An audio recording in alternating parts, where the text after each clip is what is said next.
Nagsampa ng ethics complaint ang isang women's rights group laban kay Senadora Pia Cayetano kaugnay sa pag-post niya ng spliced video ni House Prosecutor Shel Diokno sa impeachment trial ni Vice President Sara Duterte. Gate ng grupo, paglabag ito sa tungkulin ng mga senator judge na maging impartial at nawala raw sa konteksto ang sinabi ni Diokno sa paglilitis. May unang balita, si Joseph Morong. Nakashare sa mismong official page si Senator Judge Pia Cayetano ang videong ito ng diskusyon ng kapatid niyang si Senator Judge Alan Peter Cayetano at House Prosecutor Congressman Shel Diokno noong Day 7 ng impeachment trial ni Vice President Sara Duterte. Nagbabakasakali lang, baka may makuha tayo dito. So ano makukuha natin, figure out all the subpoenas you're requesting? The evidentiary facts, Your Honor, that we're not yet, hindi pa nakita ng House. So nagbabakasakali din. Kinikwestiyon ng video na yan dahil misleading at mapanlin lang umano. Hindi raw buo at nakasplice o putol-putol ito kaya nawala sa konteksto ang sinabi ni Diokno. Kung papanoorin ang diskusyon sa paglilitis ng July 20, pinapaliwanag ni Diokno na may tuturing lamang na fishing expedition ang ginagawa ng prosecution kung hindi nito alam kung anong hinahanap na ebidensya.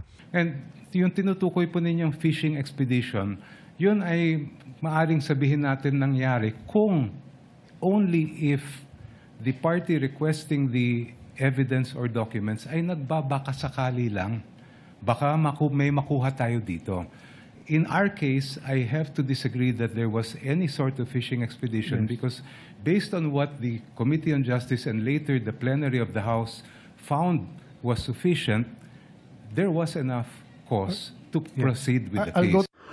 Naghain ng reklamo sa Senate Ethics Committee ang grupo ng women's rights advocates na Every Woman. Kasama sa grupo si dating Commission on Higher Education Chair Patricia Licuanan at University of the Philippines Professor Jean Franco. We encourage and we demand that there should be an investigation and if needed, there should be a sanction towards her action. Sa sulat na ibinigay ng Every Woman kay Senator Tito Soto, chairperson ng Senate Committee on Ethics at Privileges, sinabi nilang sa pagtanggal ng eksplanasyon ni Diokno na may tsak silang mga bank accounts na gustong ipasabina, pinalabas daw ng senadora na humihingi ang prosekusyon ng record ng walang ebidensya. Naglagay pa raw ng text na nagbabakasakali lang at walang mga ebidensya pero nag-aakusa na. Sabi pa ng Every Woman, paglabag daw ito sa tungkulin ni Cayetano bilang abogado at Senator Judge na kanyang pinanumpaan. At higit daw sa lahat, nakasisira ito sa kumpiyansa ng publiko sa impeachment court bilang patas at may integridad. Hinihingan pa namin ang reaksyon sa Senadora Cayetano.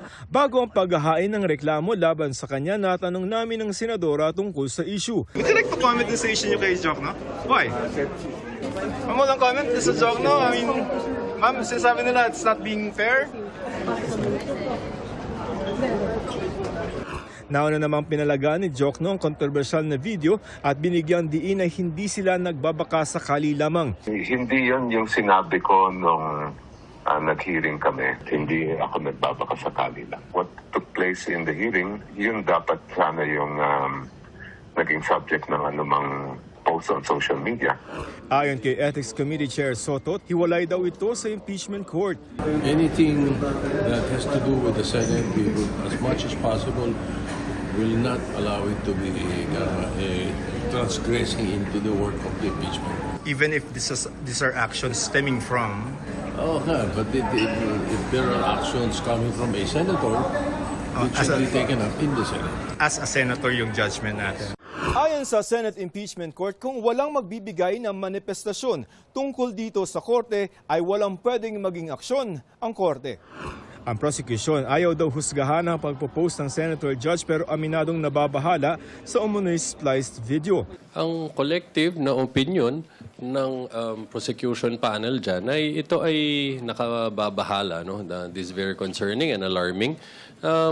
Dahil unang-una, dapat ang impormasyon na makuha ng mga kababayan natin tungkol sa mga nangyayari sa paglitis nito ay accurate. Ano? Dapat kung ano yung mismong nangyayari during the proceedings. Pero nang tanungin kung magmamanifest sila sa impeachment court, kaugnay nito, sabi ng prosecution, We're not asking anyone to voluntarily inhibit themselves. No? Again, ayaw namin mag-focus sa personalidad. No? Ang sa amin, ang concern namin dito hindi para to put anyone on the spot dahil posible na mayroong valid explanation for this, no? Pwedeng clerical error, but let's give them the benefit of the doubt dahil gusto pa rin ho naming paniwalaan, nananalig kami, they will comply with their obligations under the oath that they took to observe impartiality. Ayaw naman magkomento ng depensa. I don't comment on issues that are not involved. Hindi po ako yung tao na ikisaw sa mga issues. Thank you. Ito ang unang balita, Joseph Morong, GMA News.